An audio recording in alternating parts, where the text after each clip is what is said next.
Hey everyone, welcome to Group Text. I don't even know where to start with my guest, but I'm going to start with the fact that he is a global sensation with, this actually made me laugh, 40 million followers and over 25 billion, yes with a B, views across his content.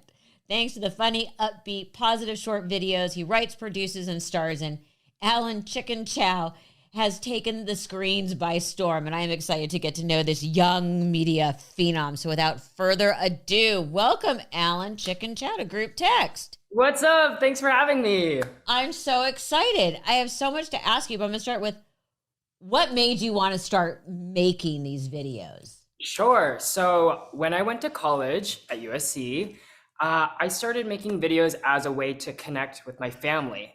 When I went to college, my mom and dad moved to a little town in West Virginia where they had no friends or family, and I saw that they were very lonely. So I started making videos to make my mom laugh. And it's gone from my mom to, like you said, 40 million followers across the world. And I'm so grateful for the journey because it truly came from a place of wanting to bring joy to my parents.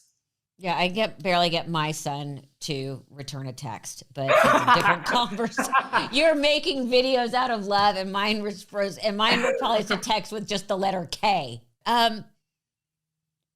What video did you watch that inspired you to do this? Because you didn't just wake up one day and go, "Oh, I'm going to make videos to make my mom laugh." You obviously grew up watching these. Where was the first one that you thought, I can do this? You know what? I actually got a lot of my inspiration from watching sitcoms and TV.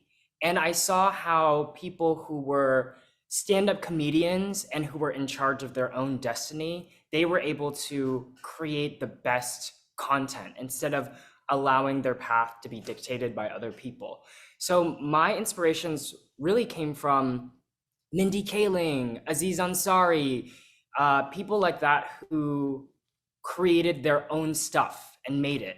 And just with my generation, it just so happens that the most accessible way is creating YouTube videos and TikToks. It's just the new age of how to express your creativity. It's interesting because I watched your videos and I actually see, and I might be getting way too deep into this, but you seem like kind of a deep guy. The resemblance to early filmmaking and the silent comedy directors and stars like Charlie Chaplin and Buster Keaton. What is it about their style, the big exaggerated acting with the emojis and all that? I think it's really interesting. I mean, it's a whole different way of storytelling that really harkens back to the old days of the beginning of cinematic comedy. Yeah. Oh my gosh. I love you, Melissa. Thank you for recognizing that. First of all, I really appreciate that. I think that right now, the biggest creators who have created a global impact are able to communicate without words because digital content is global. There's no bounds of distribution in America, then India, then this country. It goes all across the world all at once. Cabby Lame is someone who, do you know Cabby Lame? The No. TikToker? He's like the #1 TikToker and he does comedy without words. And Charlie D'Amelio, do you know Charlie D'Amelio? Yes. Yeah. She dances and that's how people consume her creativity is through dance, but you don't have to talk.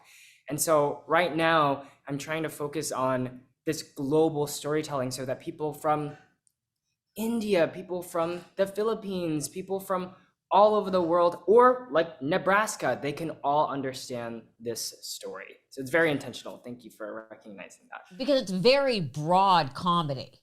Yeah. I mean, even with almost stunts to it, and you're a step away from like pratfalls. Yeah, exactly. Just like the most exaggerated kind of even prop driven comedy. We're really just trying to hit a global audience and a broad audience. And that's how we've had such a big viewership. What was the first short that you posted that really caught on? The first short was, I had a really tough day. in college, I had like 2 exams and I had like, I think 2 auditions that didn't go well. You know, those audition stories. I have like so many like crazy. We So all do. yeah, yeah. Oh my gosh. And I just wanted to laugh and bring joy. And I created a video that was this cringy pickup line. So I'm gonna say it. It was, all right, if you're a boy and you're watching this, keep scrolling. All right, ladies, did you know if you smile, you can't breathe? Try it.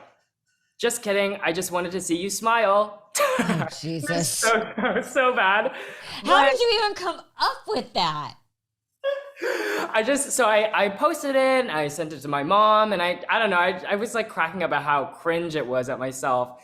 And a bunch of people started duetting it on TikTok and like sharing it and doing their own reactions to it. And that was the first video that got like hundreds of thousands of views. Did you ever sit down and, because you're clearly very smart and very analytical, did you ever sit down and pick it apart and wonder why that one resonated? I think it's because a lot of people wanted to have their reactions to it. And so all these But people. why that one? Because we see so many videos that are reactions now. Or was that just were you just ahead of the curve on that? I was super ahead of the curve. That was one thing that I am thankful to myself about. I picked up creating super early.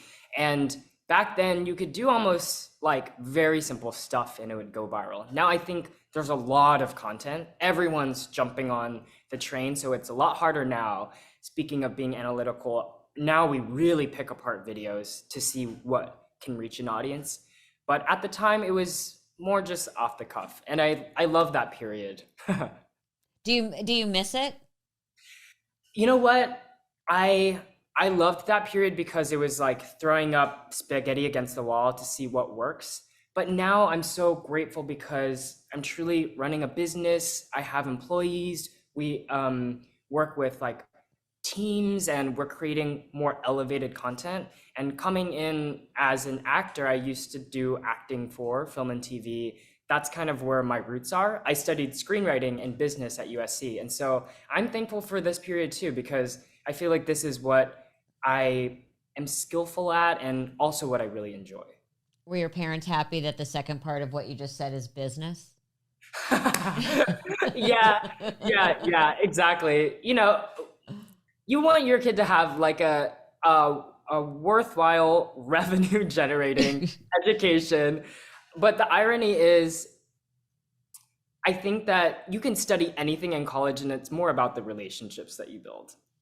Or I always say about the ability to read, write, and have critical thinking. Exactly. Yes. That's if you walk away from college with that, it's been a success. Yes. Agreed. There's 2 questions I want to ask. When did you realize you could turn basically making your mom laugh into a brand? Yes. And the second question, which is a little bit more from an artistic point of view, do you find yourself now censoring yourself creatively? Because you are running a business and you are creating for other people. Do you ever think, oh man, that's not going to work. That's not going to work. Or do you give yourself the liberty to film multiple versions? Yeah. Sorry, that was spoken like a producer. No, I love it. I love it. I love producer. I love this. The first question, I had a moment where when I graduated college, I was actually on a pilot that didn't get picked up, and it was Which one? it was called The Emperor of Malibu on CBS.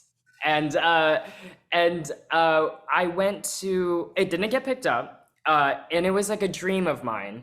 And so, you know, I'm like going through this headspace. So I went to Indonesia to volunteer at a school to kind of ground myself and be like, stop crying over your, sitcom. This is stupid. And while I was there, the kids were sitting there and they were watching my videos and cracking up. And I tried to convince them like, hey, watch this like indie film that I'm in. Like that's like where I was like tearing my soul apart and crying on camera, but they didn't know how to watch it. They just wanted to keep watching my TikToks.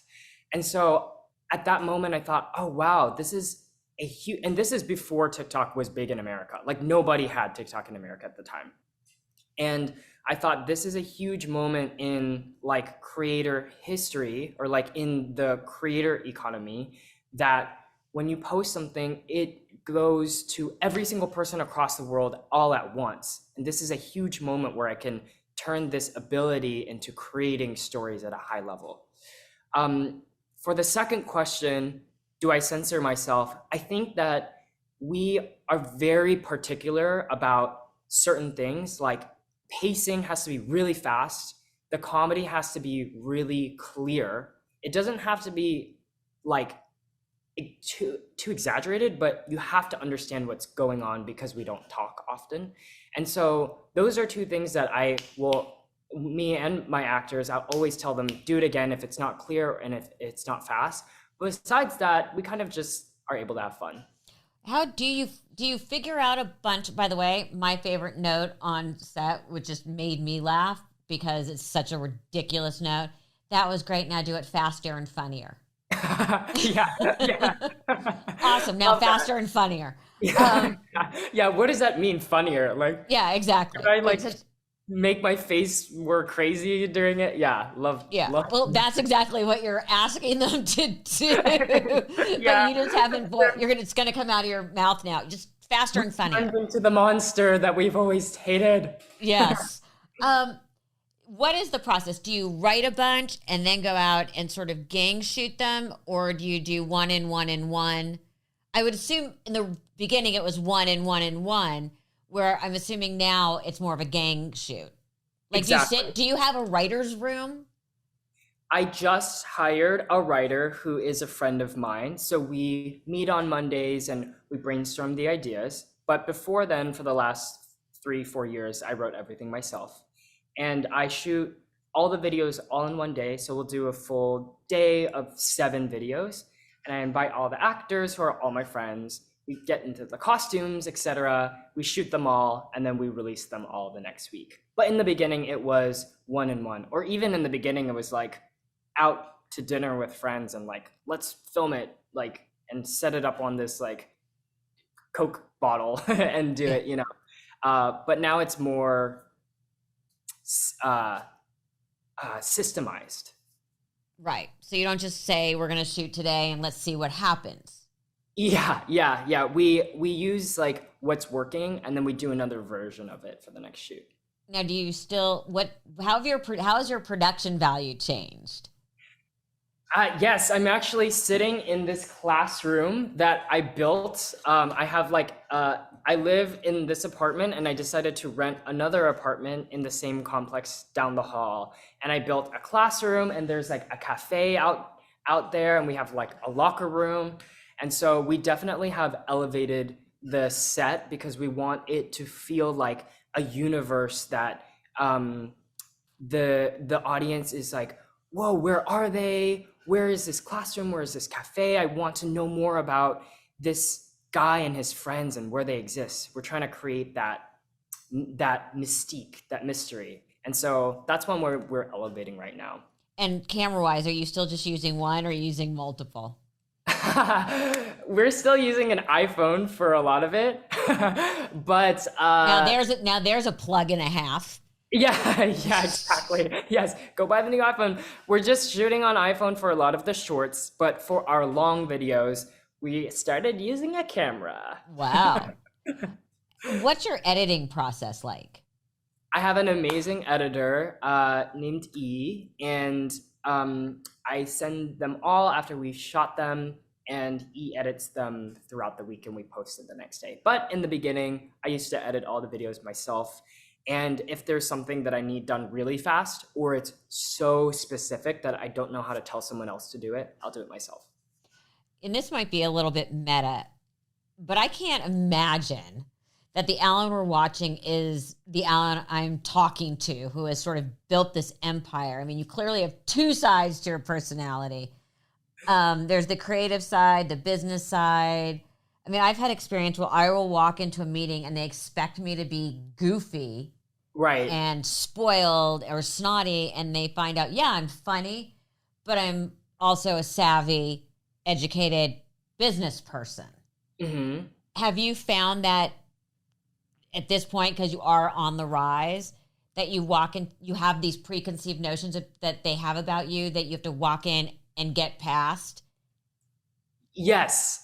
I think that a lot of people expect me to be like, and like falling over like Right. the table that they have, and like really high energy, and just like super goofy and like wacko.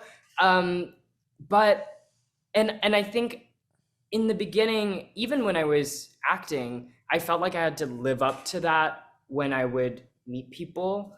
But I think that it's okay to have both sides, you know. The people who I look up to the most, for example, Mindy Kaling, she's super smart and funny, but she's also like an amazing businesswoman, like an amazing writer, and can be serious and talk about deep topics. Yeah, I always remember there was a scene in the movie, I don't know if you've ever seen it, Mommy Dearest, which I is like, haven't, okay, you need to, because it is so over the top fabulous. And it's uh-huh. about Joan Crawford, and there's a moment that she walks into a boardroom and goes, "Don't fuck with me, fellas." And I always feel like I have to do that at Yeah. one point in meetings. Yes. Yeah, Oh it's my like- God. Because that's like, you need to set the tone. Yeah. You really do a lot of, which I love, unity through the idea of laughter. And it's really a key premise in your content. How did the ongoing theme start? Because like I said, it really makes me feel like as much as you're an actor, that your true roots are in comedy. I mean, okay, let me back up. Were you funny as a kid? I developed funny as a way to not be bullied. Okay. Which happens to a lot of people. Like I grew up in Texas, and I'm like people are like, you sound like a girl, like, like, because I hit puberty later, etc. And I started to like make the popular kids laugh. Like, there was this one time in class we had a substitute teacher, and you can get away with anything during substitute teacher times. And I started to do like a strip dance in algebra class and like take off all my clothes. And I got sent to the principal's office. No shit. Yeah. Really? But I didn't get in trouble because the sub didn't know how to explain what I was doing to the principal. For some reason, she didn't use the word strip. She just said, he kept dancing in the middle of the class. And the principal was like, oh, Alan, like, you're so funny. Like, go be on Dancing with the Stars. Like, she didn't understand the context that I was like taking my clothes off. So as a kid, I developed funny. And the mission statement, unity through laughter, comes from that moment in Indonesia where I felt like we can really bring people together from around the world based off of certain relatable things that all humans can relate to. And I think that's beautiful. We're all connected in that way. Someone who's a 5-year-old in India can find the same thing funny as someone who is a 55-year-old guy in Nebraska. And that's a beautiful thing about humanity. I mean, one of the things you always realize is you can disagree, and you can not you can't hate someone if you laugh together. Yeah, yes, that's so true.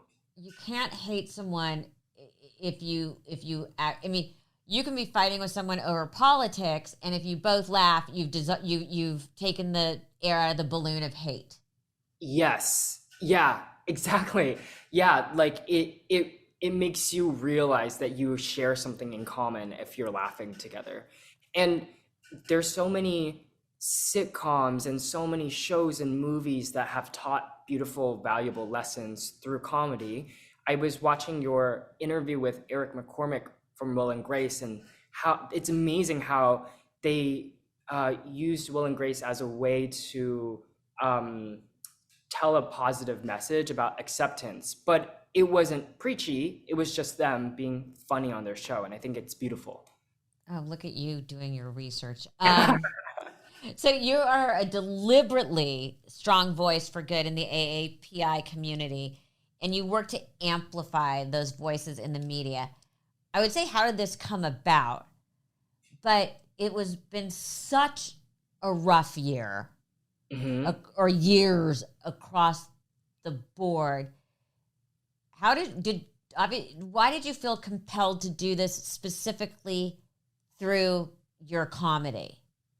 Yeah, as an actor for film and TV, I'm so grateful for the opportunities that I've got to play amazing roles, be in some of my dream shows. But I know that's not the case for a lot of people of color. They face a lot of discrimination in their careers. And so a lot of my friends are Asian actors or actors of color. And when I had the ability to, I always wanted to give back to those people who I know deserve to show their talent. And so it's been a deliberate way to give back to the community that's been supportive of me always. What was you just brought some of your favorite shows. What were some of your favorite shows that you got to be in? Like, I want to be a body on Law and Order. Oh my gosh, wait, I have a funny story about one of my first auditions in LA. So when I moved to LA, you're like, first time in the big city. My first audition was for a procedural, I don't know, it wasn't Law and Order, but it was something like that. But it was for Spray Tagger number 3. And there was only one line, but I was like, okay, I'm gonna show this city what I'm made of. So I wrote this backstory that my dad was a artist and he went to jail, and I'm doing this so I can avenge his life. And I go to the audition, so pumped, so ready. And the casting director brings me in and they're like, action. And then I do the scene and I go, "You got me," with a tear streaming down my eyes. And they were like, okay, what? Because Spray Tagger number 3. And the scene is just supposed to be "You got me." And then it goes to the next scene. It's not supposed to be about this random guy. There's 3 spray taggers. Why is one of them crying? But you know what? I left that audition feeling like a great actor. Did you get the part? I did not. I don't think they wanted to build the story about spray tagger number 3. What was it like the first time you got recognized in public? Oh, it was really early on. I only had maybe 50,000 followers at the time. I know I say that and people are like 50,000. Only 50,000 followers. I have 5. 5 passionate. No, you have so much more. Come on. Yeah. But I was walking on the street called Sawtell in LA, and there was this group of girls, and they just kept on whispering TikTok, TikTok, TikTok, TikTok, and they started to say it louder, TikTok, TikTok, TikTok. They felt just by saying that, I would get called over to their flock of women. And so that was the first time. By now, there's been so many amazing fans. One sticks out in particular where I did a meet and greet, and a fan, she wore red because she knows that red is my favorite color. But it's crazy because I only said that as a fun fact in minute 5:30 of a really long ago YouTube video that didn't get many views. So it's a deep cut, right, something you thought no one watched, but the hidden track. Exactly. And so that meant a lot to me because I was like, oh wow, you watch everything, even the videos that I feel like no one's watching. So do you get mobbed now? When we were at VidCon, I wanted to take a photo with this billboard that had my picture on it. And we wanted to sneak over there for just 1 minute, take the photo and leave. And it ended up being 3 hours of basically a meet and greet because of how many fans kept on coming up to us at VidCon. So that was definitely a crazy experience. But I think day to day, to be honest, I don't even leave my apartment that much because I have a gym here and I work here. So I leave my apartment maybe once every 2 weeks. And if I'm in a more mature environment, open air or Bel Air where you grew up, it's okay. Yeah, it's going to the mall that's tricky. Yes. And Yeah. airports must be tricky.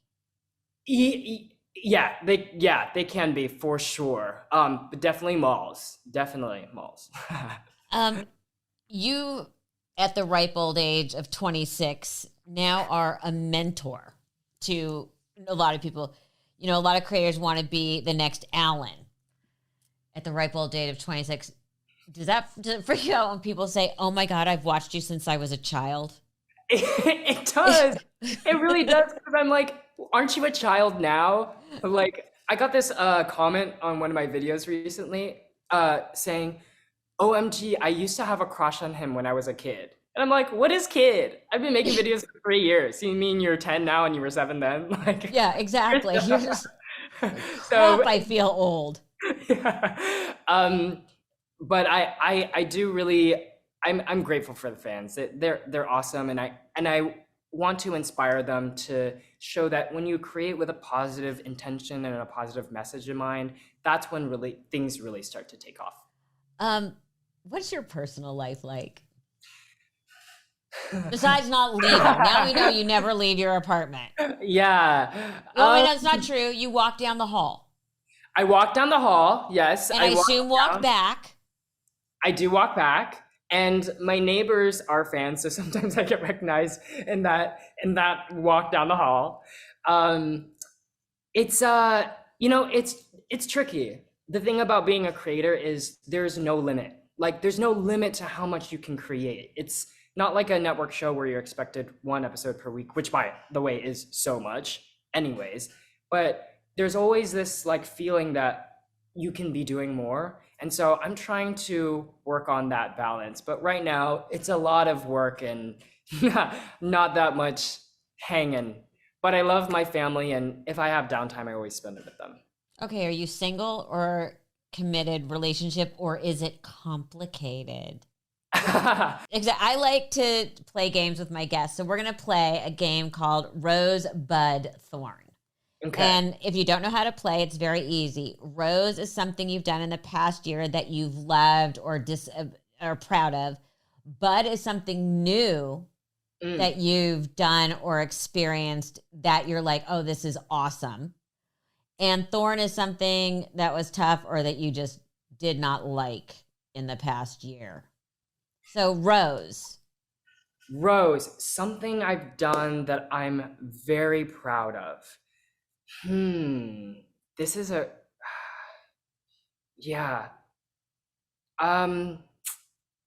I am really proud of my relationship with my parents. Like, I'm so grateful that I'm in a space of my life where I can have this apartment where they come and they can stay all the time, and we have the financial abundance to be able to visit each other at any time. And that's why I started creating videos in the very beginning. And so I'm super grateful for that. My relationship with my parents and my brother. Bud, something that you've discovered this year that you weren't expecting to like. Ooh, I am really excited this year about this series that we're doing on my channel. It's called Alan's Universe, and it's like Euphoria meets K-drama on YouTube. And we just released the first episode yesterday, I believe it was. And so you can check it out on my channel right now. It's a exciting new series that Okay, this is where we're different. Mine's pickleball. Everyone's talking about pickleball. Everyone is talking about pickleball. It's really fun. You're like this new series of like pickleball. Now I want to try pickleball. I'll take you to play. Okay, and Thorn. What was your aw shit moment this year? Let's see. I tried intermittent fasting and it made me really angry.